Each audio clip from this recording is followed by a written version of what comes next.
Luka? Steph? Nah. Derrick Rose. One of the shiftiest players of all time. The bounce was crazy and his athleticism was off the charts. He'd cook your favorite point guard. Russell Westbrook, CP, CP, Kyrie. Yep. None of them dudes wanted no smoke with D Rose. Now, we aren't stupid. Luka Dončić is probably at worst a top 2 point guard in the NBA. Steph Curry is top 3 all time, no debate.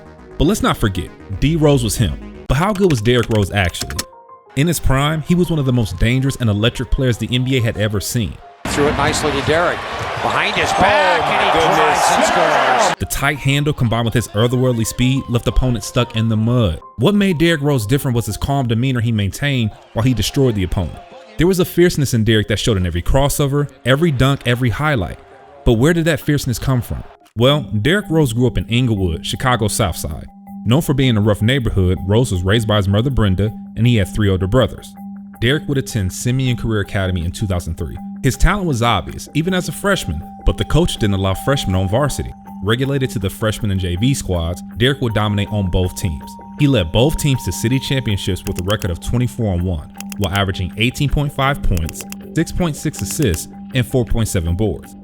However, sophomore year, Derrick would be unleashed and go on to average 19.8 points, 5.1 boards, and 8.3 assists on varsity. He continued to dominate his junior season, leading the team to their first state championship. Entering his senior season, he was recognized as one of the top point guards in the nation. He proved it by going head-to-head with future NBA pros like Kemba Walker and Brandon Jennings. By the end of his senior year, Rose was named a McDonald's All-American and Illinois' 2007 Mr. Basketball. He was also voted the decade's 3rd greatest high school point guard by ESPN Rise. Rose committed to the University of Memphis to play for Coach John Calipari. As a freshman, he made an immediate impact, helping to jumpstart the team to 26-0. Coach Calipari understood what kind of player Derrick could be, and he was consistently tough on him. If it was a play in practice and I wasn't aggressive, he'd stop practice, curse me out, and then start up practice again. You get tired of it. Constant criticism fueled Rose to lead the team to an all-time NCAA record of 38 wins, and their first #1 ranking in 25 years. Rose put up solid numbers, but the stats didn't capture the electricity he brought to the floor. He jumped off the screen with his insane burst and effortless ability to switch directions. Rose put tons of pressure on the defense, and most of the time, he left defenders watching him finish at the rim. Rose would lead his team to the 2008 NCAA title game versus the Kansas Jayhawks. Let's just say Rose put on a show. Rose keeping the ball in his hands and making the dish. Rose snaps it back out. Douglas Roberts for the lead right back. Memphis who wants it for the burst. And a lob. They get a new 35. Rose in the lane. And yes!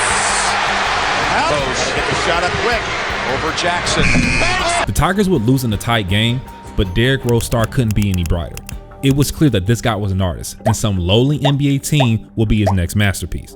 After their championship core broke up in the 1997-98 season, the Chicago Bulls, once one of the NBA's top squads, hit a stretch of crazy inconsistency. Season after season, the Bulls failed to recapture the magic that made them the greatest NBA franchise of the 90s.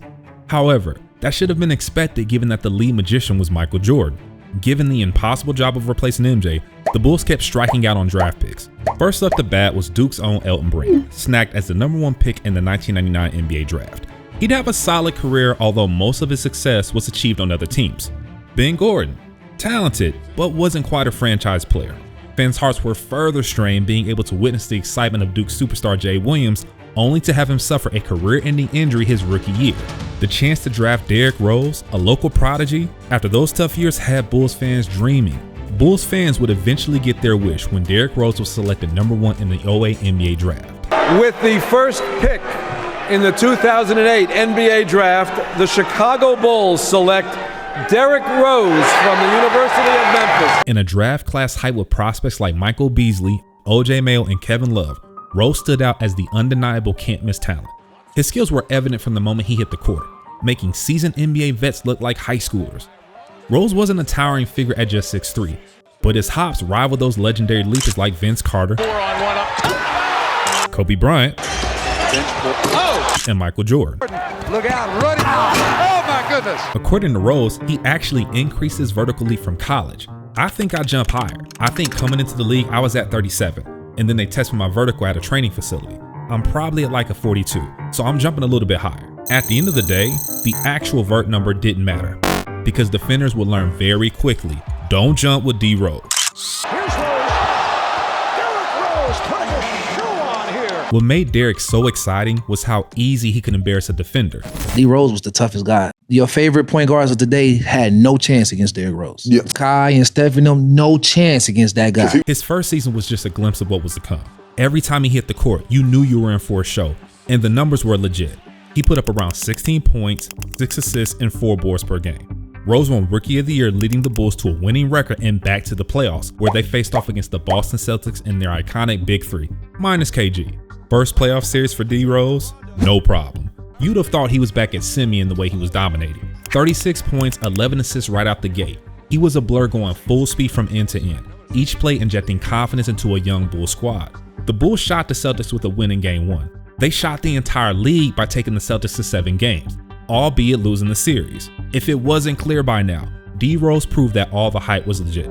His sophomore year season picked up right where he left off, and he put up around 21 points, 6 assists, and around 4 boards per game, earning him his first All-Star nod. His selection made him the first Bulls player to be selected since Michael Jordan in 1998. The Bulls finished the regular season 41-41 heading into the playoffs, where they would face phenom LeBron James.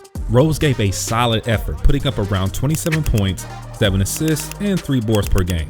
But LeBron James and the Cavs were on a different level that year. The Cavs would handle the Bulls pretty quickly, winning 4-1. Rose came back locked in the following year. D Rose was voted an All-Star starter, set career highs in assists, and led the Chicago Bulls to a league-leading 62-20 record. He became just the 3rd player, only behind Michael Jordan and LeBron James, to tally 2,000 points and 600 assists in a single season. And the best thing he did was just win Most Valuable Player, becoming the NBA's youngest player to ever win the award. In a league full of dynamic point guards, Rose was the top guy. His dominance carried into the playoffs as he led the Bulls past the Indiana Pacers and the Atlanta Hawks, winning 4-2. But once again, Rose found himself going head-to-head with an old rival in the Eastern Conference Finals. LeBron James had taken his talents to South Beach to form a big three with D Wade and Chris Bosh. The Heat were the real deal. Derrick had some jaw-dropping plays during that series. I want to move by Rose. Oh! Yes, and it counts. Thing is, as good as he was, that Miami squad was just too talented. Rose was really the only dynamic playmaker on the Bulls, and that allowed Miami to solely focus on him. Rose and the Bulls went on to lose the series 4-1, with Rose shooting just 35% from the field, marking the end of an otherwise stellar season. Unfortunately, things took a turn for the worse in the 2011-2012 season. Having just gone to the Eastern Conference Finals, there were high expectations. Unfortunately, injuries don't care about your expectations. D Rose got bit by the injury bug pretty hard that season, limiting him to just 39 games, with the worst coming in the first round of the playoffs. It was a classic D Rose move, driving to the basket, but then his knee gave out on a hop step. MRI showed that he suffered an ACL tear that would require surgery and 8 to 12 months of recovery. Derrick sat out the entire 2012-2013 regular season and playoffs. He made his comeback in the 2013-2014 season. It's a shame because the explosion, burst, and skill were all there. He's back. But it seemed like his body couldn't handle the force it generated. Rose would only play 10 games that season as he tore his right meniscus on November 22nd. As if things couldn't get any worse, the following season, Rose would suffer the same injury. The dream had become a nightmare, and Derrick was traded to the Knicks in 2016. He put up good numbers as a Knick, playing 64 games, but again, his body couldn't hold up, and he tear the meniscus in his left knee. It was clear that Derrick's body couldn't handle the force and power that made him great. Because of this, teams were hesitant to commit to him. D Rose had stints with the Detroit Pistons, Derrick Rose wins. the Cleveland Cavaliers, Little dance move there by Rose. and the Minnesota Timberwolves, with a standout moment in Minnesota. On October 31st, 2018, D Rose dropped a career-high 50 points against the Utah Jazz. It was vintage D Rose. Maybe not stylistically, but the dominance was easy to see. He gave newer fans a glimpse of the greatness he once consistently showcased. That moment shook up the entire NBA world, with stars and fans alike showing him major love. Cool enough, Rose found himself back in New York and in the playoffs where he became a primary creator. With Thibodeau on the sidelines, watching Rose carve up defenses, it felt just like old times. Unfortunately, the injury bug still haunts D Rose, and we see him less and less. Derrick Rose is obviously not the player he once was, but the real ones know. Your favorite point guard didn't want any smoke with D Rose, and that's the legacy he'll leave behind. Well, we appreciate you guys for watching the video. Do you think D Rose could have been the best point guard ever? Top 5 maybe? Let us know in the comments. Also, give us a like. Later.